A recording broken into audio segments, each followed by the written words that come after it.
Hola, buenas tardes, ¿cómo están? Vamos a continuar leyendo Mitos y Leyendas de Chile, escrito por Floridor Pérez. El caballo marino. Aunque muchos puntos geográficos suelen disputarse la cuna del caballo marino, la verdad es que casi en todas las tradiciones costeñas existe la creencia en estos corceles que a las verdes praderas prefieren las profundidades del mar, ríos, lagos o lagunas. En Chile, sin ir más lejos, los vecinos de la laguna de Yico están convencidos de que ella alberga uno de los animales mitológicos que, tal como los caballos terrestres, cambian de potrero. Cada cierto tiempo abandonan sus aguas nativas y se trasladan a la laguna de Calmil, arreando consigo hasta allí una abundante pesca. Donde quiera que haya nacido, este caballo fabuloso es hijo legítimo del mar y vivo retrato de su padre. Representa el incansable oleaje marino, siempre arrojando espuma por la boca y lanzando estruendosos relinchos. Corre a la velocidad del viento costeño y solo se deja domar con riendas de sargazo.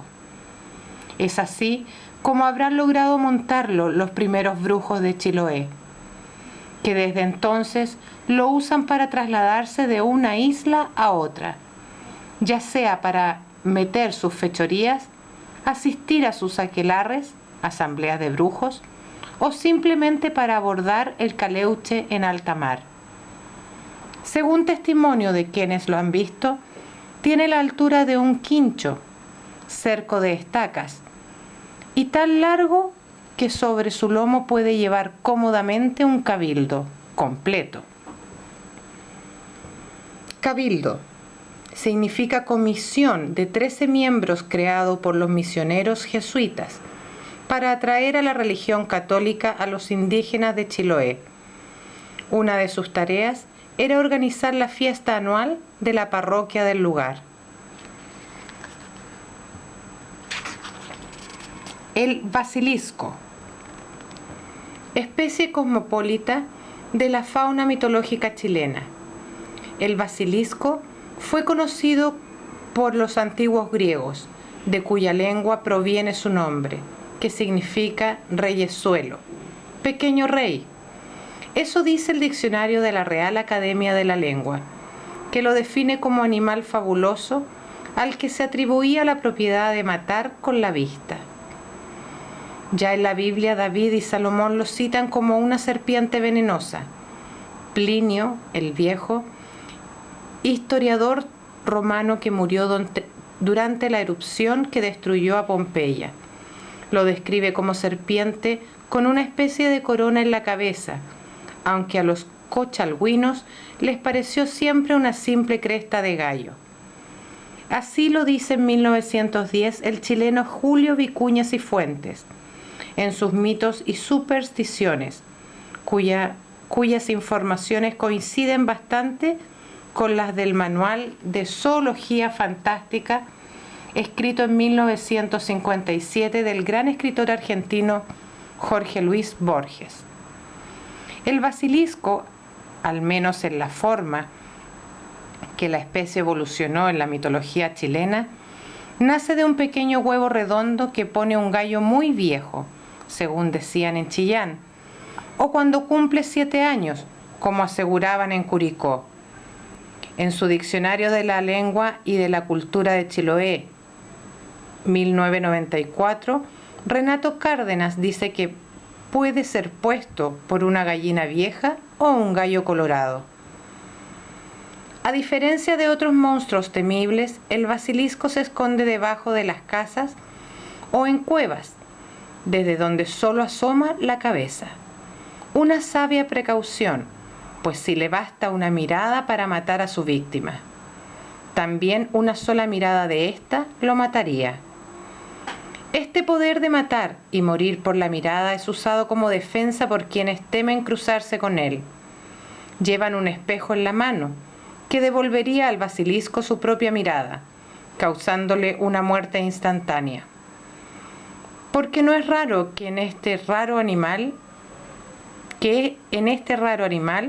su mirada se convierta en un verdadero boomerang, esa rara arma arrojadiza que si no da en la presa vuelve al cazador.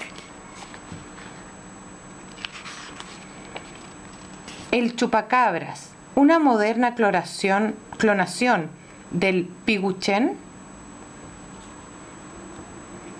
Ya advertimos al lector de este libro que a la vuelta de cualquiera de sus páginas podría acecharle una especie en peligro de aparición, y que ellas resistían hasta hoy la amenaza de extinción por parte del mundo moderno. Lo demostró hacia fines del siglo XX la prensa nacional.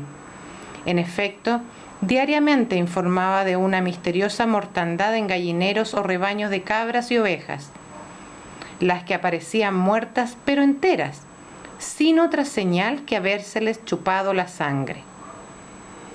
Este es un caso en que la mitología se cruza con el periodismo, el presente con el pasado, nuestro libro con la prensa diaria. La pregunta del título está hecha desde el presente al pasado, pero también puede hacerse desde el pasado al presente. ¿El piguchen antepasado del chupacabras? Porque para seguir el orden del libro, el mito de esta página es el piguchen.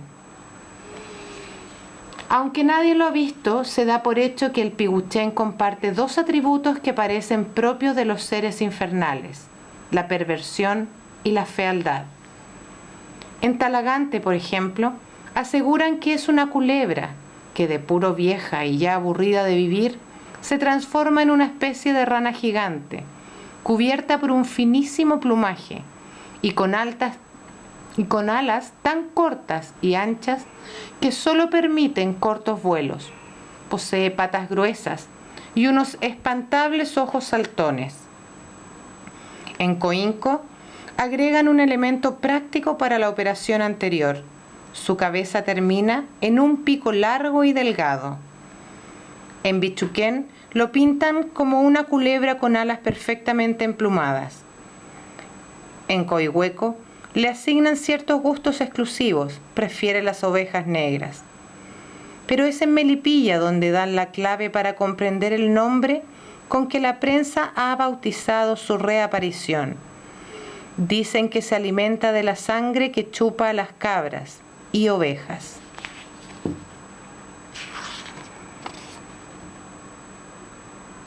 En Pigüichen, Mapuche. El Pigüichen mapuche. Ya que aventuramos prolongar la historia del Pigüichen hacia el presente, es justo estirarla también hacia el pasado. Así encontraremos su origen en la mitología mapuche, primera fuente donde se lo describe como serpiente con alas, que vuela de noche y se alimenta de sangre humana o animal. Suele actuar en alianza con algunas machis. A las características ya comentadas en la mitología mapuche se agrega una muy especial. Cuando llega a vieja, esta serpiente alada se transforma definitivamente en un ave de tamaño de un gallo. No varía, sin embargo, sus dañinas costumbres. Desde la conquista española, este Pigüichen llamó la atención de importantes cronistas, historiadores, antropólogos y naturalistas. Uno de ellos apunta que el mito se basaría en la existencia de un murciélago vampiro, de nombre científico Desmodus dorvingi, en la región de Coquimbo. ¿Y no fue la actual cuarta región la más afectada por el ataque con que el desconocido chupacabra se despidió del siglo XX? Leyendas. La leyenda es una crónica imaginativa del pasado de una comunidad. Es una ficción, pero se basa en hechos posibles ocurridos en lugares geográficos conocidos y con participación de personajes reales. El roto que engañó al diablo. El diablo es tan diablo que hasta lo más diablazos les temen a sus diabluras. Es que nadie se atreve con el diablo, al menos eso pensaba él, hasta que cierta vez, hace muchísimo tiempo, se encontró con un rotito chileno. Bartolo era un guaso joven, al que todo le salía mal ese año. En otoño se helaron sus chacras y en invierno se inundó el sembrado. De puro flaca se murió su vaca, así que Bartolo tiró el yugo, el arado, la rastra, el rastrón y partió en busca de mejor suerte. Tenía unos tíos en la costa, pero ¿cómo sería pescador si ni siquiera conocía el mar? Ser minero debe ser más fácil, pensó Bartolo, encaminándose a los lavaderos, donde decían que las pepitas de oro se hallaban como chicharrones en un plato de porotos. Pero no encontró oro. Volviendo triste a casa, pensó si el oro brillaría como escamas de peces en la red, o las pepitas serían como granos de trigo en la era. Oscureció en el bosque, tuvo miedo, pero más miedo tenía de volver a su tierra sin un cobre, porque pronto sería el 18 y él quería bailarse unas buenas cuecas con la Peta, la niña más linda y hacendosa de la comarca.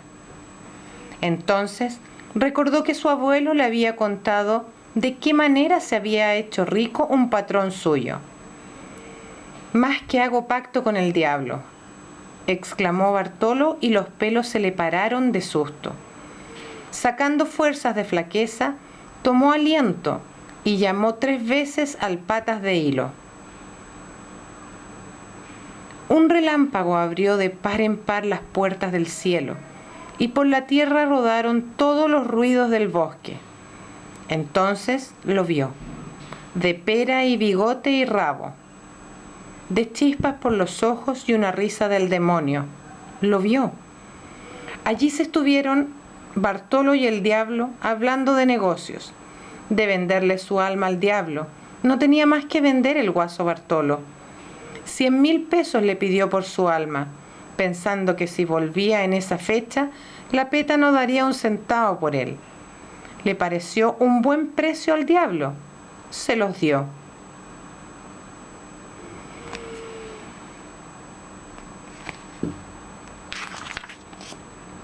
«Pero hay que firmar un pacto», dijo el diablo.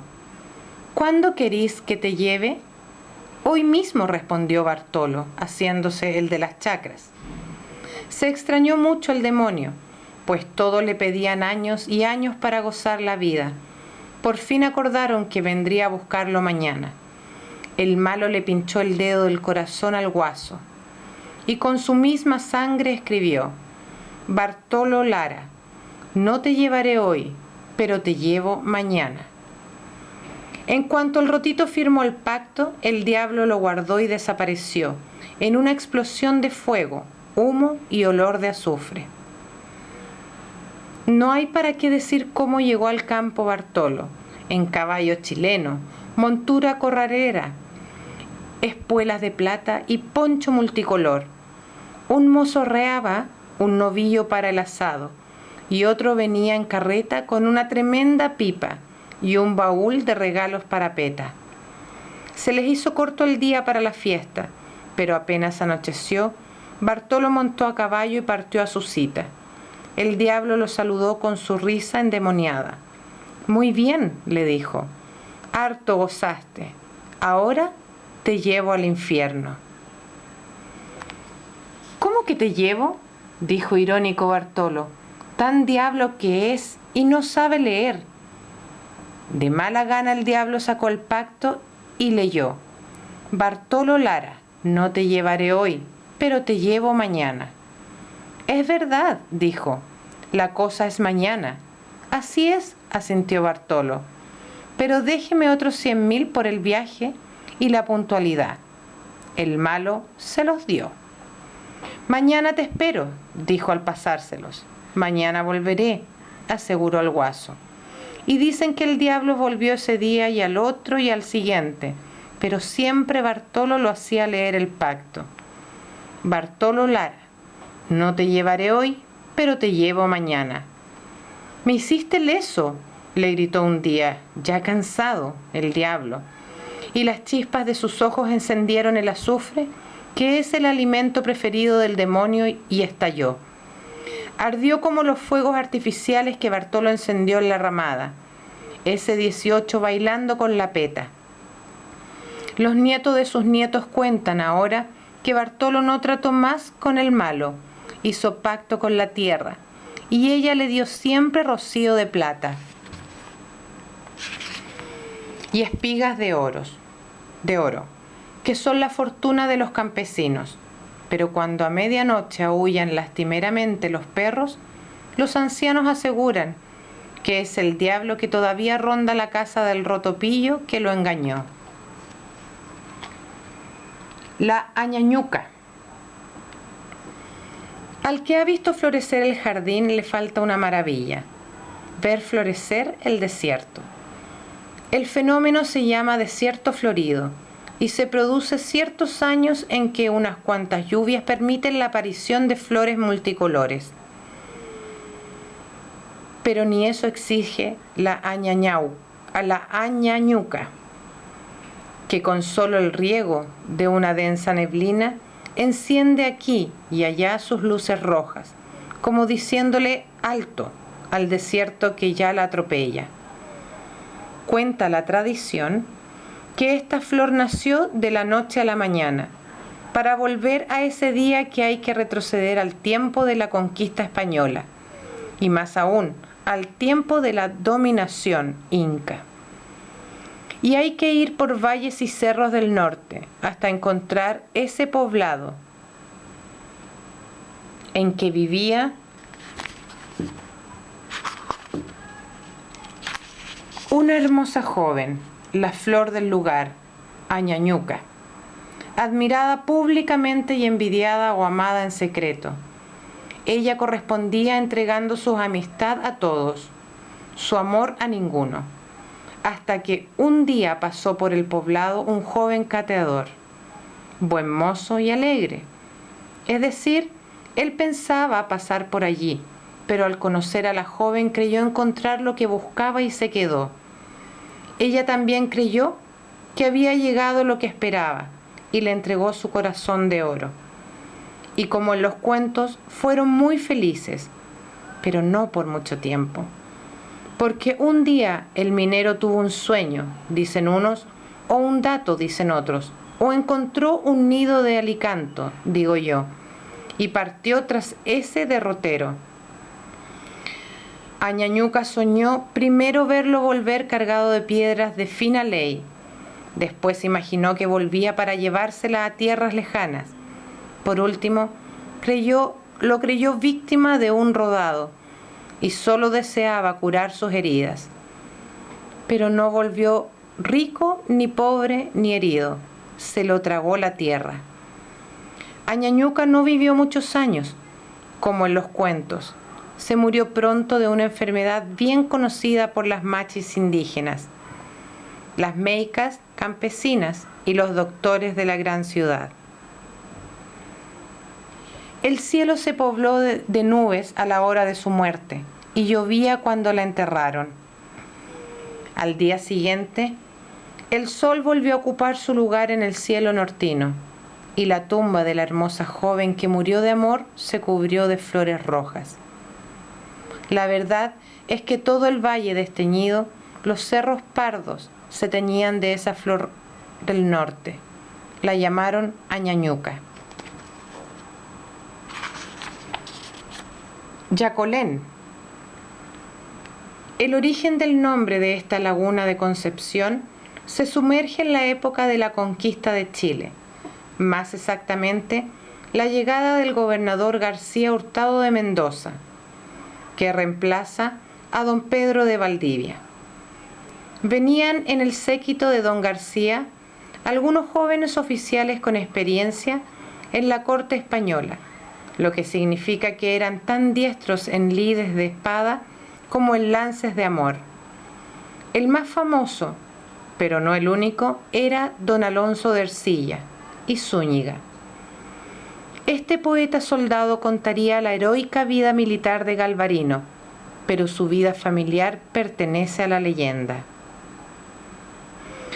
Este valeroso y atrevido cacique vivía junto a la laguna, en territorio mapuche, pues la ciudad de Concepción se alzaba entonces sobre lo que hoy es Penco.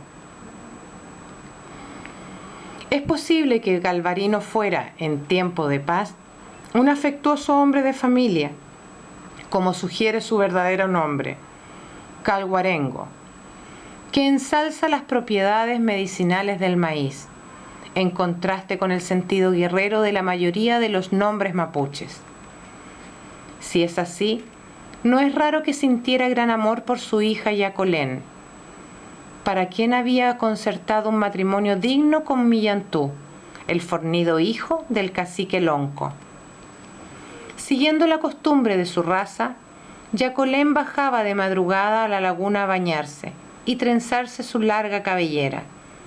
Hasta entonces, la invasión extranjera había sido algo lejano para ella, y las mujeres del Mapu, la curiosidad de conocer un caballo capturado por algún osado mocetón, la tristeza de un pariente muerto en combate o los grandes festejos por la victoria de Marihueño. Su conocimiento del invasor iba a ser totalmente inesperado. Al salir de la laguna, un extraño ser vestido de metal daba de beber a su cabalgadura, tan pálido como pudiera estar un hombre enfermo, cansado o triste. No sabemos cómo se inició la comunicación, ni cómo continuó, con encuentros real o simuladamente casuales, ni cómo este enemigo de su pueblo se fue haciendo aliado de su corazón. Solo podemos imaginar la mezcla de ira y pena que dominó a Yacolén aquel 7 de noviembre de 1557, cuando su padre llegó a la ruca aclamado por sus guerreros, a quienes saludaba alzando los ensangrentados muñones de sus manos cortados a golpe de hacha. Millantú estuvo entre los guerreros que no se despegaron de Galvarino en los días siguientes. Tratando de poner orden en su mente, la joven Yacolén se dirigió a la laguna un atardecer. Odiaba a todos los españoles, pero no estaba segura de si ese todos incluía también a uno. Cuando notó su ausencia, Millantú, obedeciendo a su instinto del peligro, tomó su maza y se encaminó a la laguna. Ahora más que nunca debería brindarle protección. Como una visión, Yacolén vio acercarse desde el lado del Biobío al joven oficial español. Caminaba lentamente, a pie, con su caballo de tiro. A Yacolén le ardió el rostro. Se lo mojó con agua de la laguna, donde su mano tocó una piedra. ¿Debía alzarla y arrojarla a ese hermoso rostro? ¿O simplemente debería huir de él para siempre? Ya cerca, el capitán desenvainó su espada. Tal vez lo mejor sería que me matara, pensó instintivamente Yacolén. Pero entonces vio que el ademán era contra Millantú, que llegaba por el lado opuesto. Brilló la espada, zumbó la maza. Fue una lucha breve, como si a ambos le interesara más terminarla que ganarla. Rodaron entrelazados. A Millantú, que cayó encima, le asomaba un palmo de metal sangriento por la espalda. El cráneo del español se partió, con el peso de ambos estrellado contra un peñasco en la ribera. ¿Eso era guerra? ¿Eso era la guerra?, sollozó Yacolén. El abrazo mortal de estos hombres, que pudo ser amoroso para ella, o la caricia de su padre, los cabellos arrancada a golpe de hacha. Lo único pacífico eran las quietas aguas de la laguna, y a ellas se arrojó Yacolén en busca de consuelo.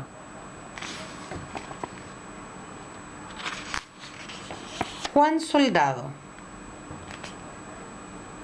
Este personaje da origen a la leyenda chilena más antigua que se conserva, desde la llegada de los españoles, la que explica el nombre de Juan Soldado de un conocido cerro de La Serena. Para Manuel Concha se llamaba Juan Díaz y su apodo de Juan Soldado le venía de su comportamiento demasiado orgulloso para su modestísima condición de hombre de pueblo, sin bienes, aunque dueño de cierta innata simpatía. A la menor discusión pública sacaba a relucir su calidad de soldado de don Juan de Austria, hijo de don Felipe IV, con quien habría hecho la campaña de Nápoles. Estos arrestos de hombres de honor lo llevaron incluso a retar a duelo a dos de los más prominentes vecinos de la ciudad que lo habían insultado en 1681. Sea porque la dignidad de su rango se lo impedía, como aseguraron ambos, o por cobardía, como les dijo Juan. Los dos varones lo rechazaron indignados y fueron a quejarse ante el cura. En el sermón dominical, este condenó al soldadillo como ofensor a las buenas costumbres y la sociedad serenense lo expulsó de la ciudad. Juan Soldado marchó al desierto con la cabeza en alto y el paso firme. La paz volvió al lugar. Tiempo después, cuando el asunto parecía totalmente olvidado, dos distinguidos vecinos de la ciudad amanecieron muertos a puñaladas. Eran don María de la Peña y don Justo de Cepeda, los mismos a quienes en vano exigiera limpiar su honor Juan Soldado. Como era de esperar, se promulgaron bandos al son de trompetas, llamando a encontrar, capturar o denunciar a Juan Díaz, alias el Soldado. Pero pasó el tiempo sin que jamás se diera con su paradero y la vida retomó su curso normal. Años después, cuando el nuevo asunto parecía también olvidado, los que se aventuraban a cazar, ir por leña o simplemente pasaban por el cerro ubicado al norte de La Serena, de 1170 metros de altura y a unos 35 kilómetros del río Coquimbo, contaban de una venerable anacoreta, llegado de lejanas tierras, que era el primero en avisar la presencia de una nave sobre el mar, previniendo al vecindario de un posible asalto pirata. Desde el púlpito, el mismo cura Padín Morales, que había condenado a Juan Díaz, proponía al anacoreta como modelo de virtud. Así pasaba el tiempo y los serenenses, cada vez que el humo de una fogata en lo alto del cerro les anunciaba la cercanía de un barco, agradecían la benéfica presencia del ermitaño. Y así fue hasta el mismo día en que, fijando unos linderos de la hacienda llamada entonces Punta y hoy Compañía, se descubrió el cadáver del santo varón, que acababa de morir. Solo entonces fue reconocido. Era Juan Díaz. El corregidor Gregorio Cortés y Monroy, que dirigía el grupo, fue de los primeros en verlo. Ha expiado su crimen, dijo, y acto seguido dispuso que a partir de ese instante el lugar fuera llamado Cerro de Juan Soldado. Origen del Mugai Iri. Atua Ure Rangi, 17º rey de los pascuenses, eximió a los constructores de estatuas de todo trabajo que no fuera esculpir sus famosos moais. La alimentación de estos artistas fue encargada a los pescadores de la isla. Este esforzado gremio tenía una vida difícil. Aparte de su peligrosa labor en el mar, consumía gran parte de su tiempo en tierra fabricando anzuelos, que por entonces se hacían de piedra.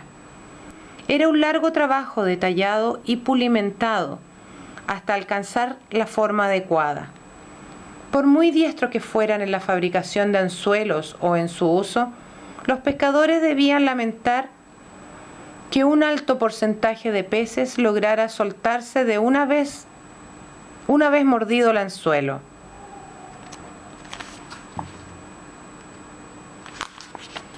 Esto traía muy molesto al joven Ure Abai Anue, o Ure Bai Saus, descendiente de famosos pescadores.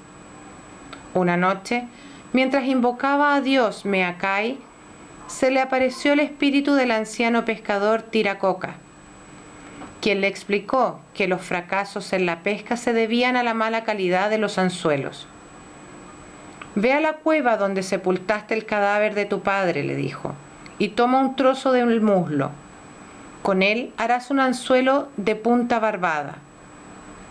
Cuando el joven se repuso de la impresión, siguió las instrucciones recibidas y se dirigió al mar. Allí pasaba el día y regresaba por la tarde sin pesca alguna, causando la burla de los que antes lo admiraban. Es que ya en su canoa, lejos de todos, no hacía otra cosa que perfeccionar el anzuelo de hueso, cuya punta impediría que el pez lo soltara. El día que lo tuvo listo, eligió un sitio algo apartado, de modo que los demás no lo vieran hasta la tarde, cuando regresó con su canoa colmada de peces. No hay para qué decir cómo lo espiaron para conocer su secreto, pero él lo mantuvo en absoluta reserva. Tanto molestó al resto su actitud, que un día lo abordaron en plena faena. En la confusión muchas canoas se volcaron y no pocos se ahogaron, entre ellos el joven inventor. Pero si él pagó con su vida un desmedido afán de sobresalir, su canoa mostró a todos el secreto de su éxito, el anzuelo de hueso, que desde entonces se incorporó al progreso de la comunidad. Estos anzuelos de hueso, llamados Mugai Iri, se fabricaron desde entonces con el hueso del muslo del pescador fallecido. La curva se hacía con una pequeña rebarba que impide que el pez lo suelte. Es un instrumento que cumple tan bien su propósito que hasta hoy se encuentran nativos que los prefieren a los de fabricación industrial.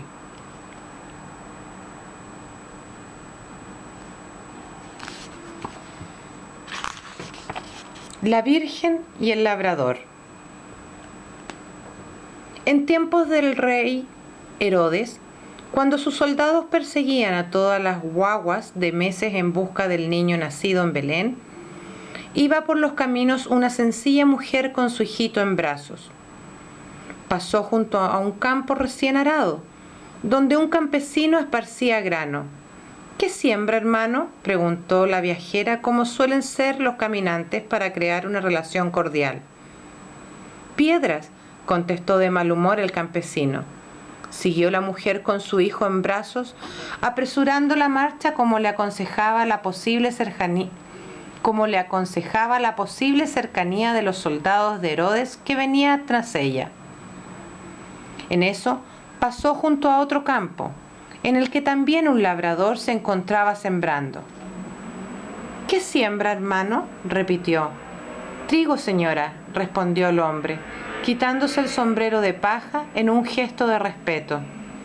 En el mismo instante, el trigo creció con tal energía que alcanzó hasta más arriba de la cintura del labrador. En aquellas espigas se ocultaron la viajera y su guagua, que, como ya habrían adivinado, no eran otros que la Virgen María y Jesús. No tardó en llegar la patrulla, cuyo jefe preguntó al primer campesino: «¿Ha pasado por aquí una mujer con su hijo en brazos? Hace solo un momento pasó por este mismo camino». Apuró el paso la patrulla y al llegar ante el segundo campesino repitió la pregunta. «Sí, señor, por aquí pasó una mujer con su hijo en brazos, cuando yo estaba sembrando este trigo». Mirando aquellas altas espigas, el jefe de la patrulla pensó, con razón, que el primer campesino lo había engañado, ya sea que pretendiese proteger a la mujer o simplemente burlarse de él. Pensó darle su buen escarmiento. «¡Media vuelta!», ordenó a su tropa, y todo el entusiasmo que tenían reservado para una larga marcha lo consumieron castigando al rudo campesino.